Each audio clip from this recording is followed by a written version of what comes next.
I ara, amb l'augment de l'SMI, entre d'altres motius, perilla la continuïtat dels 650 llocs de treball dels centres especials de treball de la província de Lleida.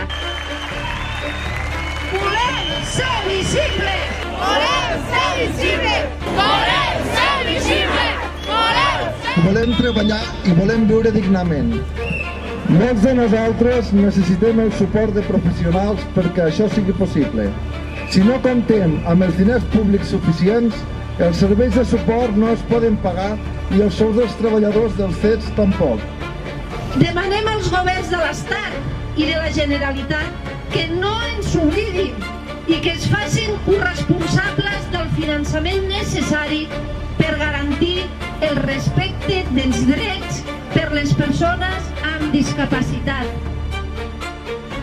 Senyors i senyores, els drets no es negocien, els drets són drets!